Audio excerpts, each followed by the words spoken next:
Ainda não há explicações seguras para a tragédia de Faro. Um avião DC-10 holandês despenhou-se esta manhã. Transportava 340 pessoas. Até agora estão confirmados 54 mortos.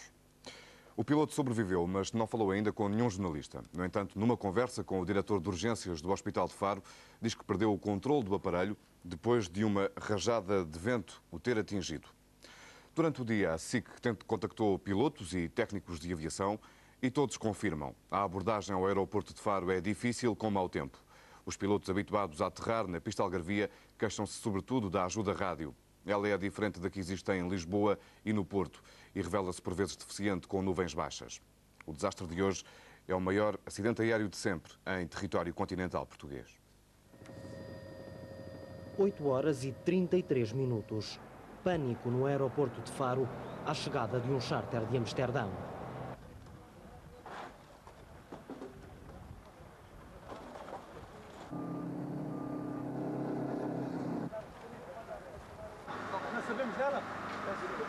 No DC-10 da Martinair viajavam 340 pessoas. Entre os passageiros, 20 bebés e crianças. A maioria holandesa. Portugueses eram pelo menos 6. Diz para mandar a maca. Durante algum tempo, esses foram os únicos números fiáveis. Era difícil fazer outros balanços. O avião ficou partido ao meio. A parte de trás, completamente calcinada. Era preciso remover os escombros para saber as verdadeiras proporções da tragédia. Vai, puxa.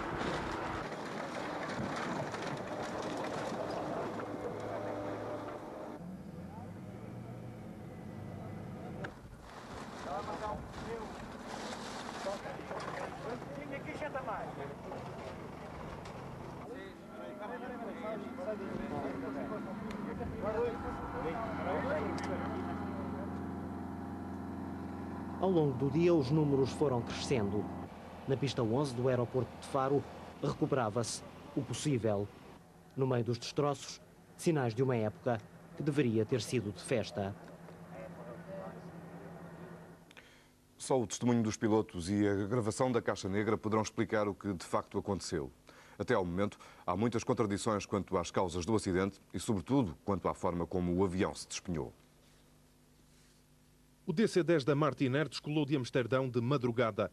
Realizou um voo perfeitamente normal sobre a França e Espanha. Entrou no espaço aéreo português por Chaves, continuando para sul por Viseu e Beja. A torre de controle de Lisboa avistou no seu radar. Tudo normal, tudo controlado. O avião estava a 7 km do aeroporto de Faro quando o comandante avisou a torre de controlo. Já estava a ver a pista. Mas aqui pode ter começado o problema. Ao contrário de Porto e Lisboa, o aeroporto de Faro não tem um sistema automático de apoio à aterragem. Ou seja, qualquer manobra exige correções de última hora por parte do piloto, fáceis de executar quando há bom tempo, bastante difíceis quando o vento sopra forte. Esta manhã havia rajadas de sueste. Um controlador de Faro terá visto labaredas numa das asas depois da última comunicação. Ainda o aparelho se encontrava a 500 metros. Outros testemunhos afirmam que o avião não parecia ter problemas até atingir a pista.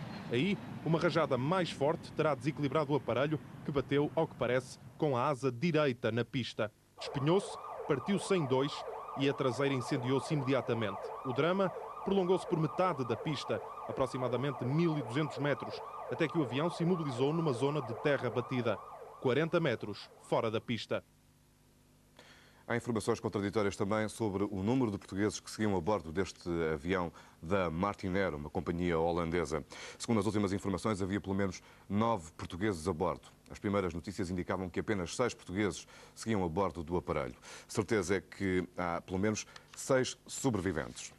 Os feridos foram contabilizados 124, 31 deles estão ainda neste momento em estado grave, espalhados por diversos hospitais em Faro e também em Lisboa. À capital chegaram ao todo 16 feridos. 7 estão no Hospital de Santa Maria, 8 no de São Francisco Xavier e 1 no de São José. 5 deles encontram-se em estado grave. A unidade de queimados do Hospital Santa Maria era, à meio da tarde, um serviço à beira da ruptura. Os casos mais graves estão internados aqui. 3 holandeses com queimaduras superiores a 60%. A unidade de queimados do Santa Maria dispõe apenas de 4 camas. Neste momento, os serviços não têm condições para receber mais gente. Esta é, aliás, a única unidade de queimados existente em Lisboa. Para uma população como tem a Grande Lisboa, que penso que se aproxima dos 3 milhões, é provavelmente necessário haver 2 unidades de queimados. Esta é a minha posição. Felizmente, as situações têm-se resolvido. Às 2h30 da tarde, chegou a Santa Maria o 7º ferido. Foi transportado de ambulância. Veio do Hospital São Francisco Xavier. Até final do dia, ainda poderão chegar aqui mais feridos ao Hospital de Santa Maria. De qualquer forma, os responsáveis pela unidade de queimados esperam que nenhum dos feridos sofra de queimaduras, nem necessite de cuidados de cirurgia plástica. É que os serviços já entraram em ruptura. Dos 3 feridos graves, um deles, um jovem de 15 anos, está desesperado para voltar para casa. O jovem de 15 anos esteve mais de meia hora dentro do avião. Suportou temperaturas muito altas. É o ferido que inspira maiores cuidados. No Hospital de São Francisco Xavier já estão ao todo 8 feridos. 2 ainda se encontram em estado grave. Os médicos esperam salvar toda a gente. As manobras de reanimação que estão a ser feitas, com certeza irão surtir os seus resultados e eles a pouco e pouco irão recuperar e irão depois começar o seu diálogo. Esta é a nossa perspectiva. O Hospital de São Francisco Xavier não chegou a entrar em situação de ruptura. Sobre a Martinair, as autoridades holandesas garantem que ela é uma companhia segura. A própria família real holandesa opta pelos seus aviões. O acidente de Faro é uma exceção. Propriedade de um milionário, a Martinair é a primeira companhia aérea holandesa de charters. Financeiramente muito sólida, a sua frota conta com 3 DC-10, entre os quais o que caiu hoje em Faro, 2 Airbus 310, 3 Boeing 747, os famosos jumbos, e 5 Boeing 767, um dos quais aterrou antes do avião acidentado na capital algarvia. A Martinair é ainda proprietária de 3 Cessnas, aviões mais pequenos utilizados pela família real holandesa nas suas deslocações. A segurança da companhia é conhecida e avalizada pela ministra holandesa dos Transportes. O desastre mereceu já uma reação do governo holandês, que está em contacto permanente com o governo português. And since we understood that many Dutch tourists are involved, we are following at this moment the situation. I got information from my colleague Mr. Antas and my colleague Mr. Amaral that Portugal is doing its utmost to look after the wounded people. I think that's the most important thing you have to do just after a crash. And afterwards, of course, we will be helpful to the Portuguese authorities into the investigation that must be done. A Martinair voa para Portugal há 15 anos, sendo assistida no nosso país pela Servicer.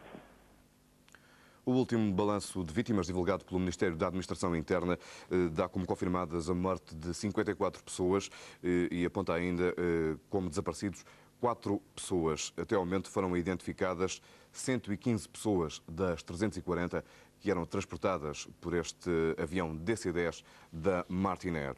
Segundo as últimas informações, havia pelo menos 9 portugueses a bordo deste avião. 6 sobreviveram, quase todos jovens, e um bebé de 9 meses. 9 portugueses no voo da Martinair. O charter de Amsterdão trouxe a bordo passageiros registados com nomes familiares: Araújo, Ribeiro, Trindade, Cesário. Quase todos com menos de 30 anos. Portugueses que trabalham ou estudam na Holanda. Vinham passar um Natal a Portugal. 6 sobreviveram ao acidente. José Araújo, de 52 anos, foi um deles. Hoje depois saímos como pudemos da carcaça do avião, quando começaram as grandes explosões enormes do resto dos tanques. E os socorros, só ouvimos os carros de bombeiros à distância que tentariam apagar o fogo e fomos transportados numa carrinha particular ou de uma firma qualquer até o aeroporto. Ali, de certeza, 10 minutos ou isso, não vimos ambulâncias. Todos lembram o momento mais dramático. Todas as pessoas estavam em pânico para saírem e empurravam assim todas, mas eu queria ficar no avião à procura do meu filho. Entre os sobreviventes está também uma cidadã angolana. Diz que deve a vida ao marido holandês. Foi o meu marido que me tirou de meio da... Eu não sei a palavra. Quando tudo parou... Desculpa para o meu português. Quando tudo parou, eu estava em cima da linha. Quer dizer, eu estava em cima do... Cadeiras. Tudo. Eu tirei e tínhamos que saltar nos restos do avião e depois voltei para tirar mais pessoas e quando estava a tirar a terceira pessoa, o avião explodiu. O avião explodiu, é o que dizem quase todos. 3 portugueses, segundo as últimas informações, morreram na explosão.